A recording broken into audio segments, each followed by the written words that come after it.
This is a story about how one of our volunteers engaged with one of our clients who has delirium tremors, otherwise known as the shakes, in providing a way for her to engage in the local community and go out for a cup of coffee. This coffee cup has a title, and it's tea, not too hot, 3/4 filled, with the lid closed tight. This coffee cup and these words are how one woman overcame her fear of showing her symptoms of alcohol withdrawal or alcohol intoxication, and her struggle with alcohol throughout her life, and how that was a barrier to her enjoying something as simple as going out for a coffee. When we met with this woman, she was overjoyed with the relationship that she had struck up with her volunteer. Her volunteer was young, energetic, happy, bouncy, bubbly, and had lots of stories to share with her. And as the woman never got out, she was always marvelled to hear about the things that were going on in the town, like the festival or specific marches that were going on. And this volunteer became almost like a newspaper, a local newspaper for the person that she was visiting. And she also worked in coffee shops, the volunteer.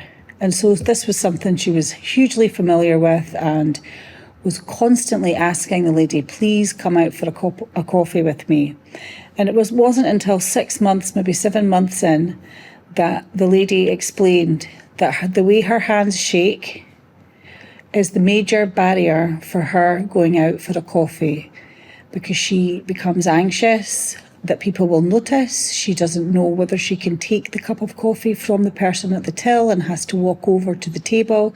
She can't walk with the coffee cup in her hand if it's given to her on a saucer. If she is given a cup of coffee on a saucer in a ceramic mug, she just simply has to walk back out, and then can't visit the coffee shop again because she feels like she has been rude, and she is unable to explain to them the embarrassment that she feels with her hands shaking so much. So when she met with the volunteer, and the volunteer heard this story, she said, just say tea, not too hot, 3/4 filled, and the lid closed tight.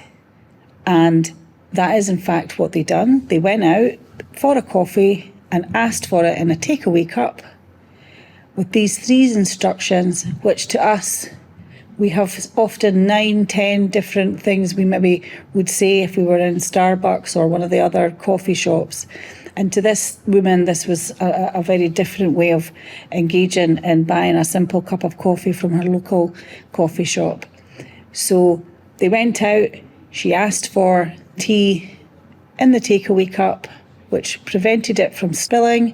It wasn't too hot to burn her, and she just needed to ask for something the way that she liked it. And since then, she has been going out for a coffee, even often on her own, to the same coffee shop. She sticks to the same coffee shop, and she's even told the people who run the coffee shop this story. And so she is one of their favoured regulars. Upon hearing about this story, they gave her one of their standard takeaway travel coffee cups. So now she comes into the coffee shop with her own cup and hands it over, and she can now take a coffee and get on the public transport. And that is the next hurdle that lady is taking on board with her volunteer.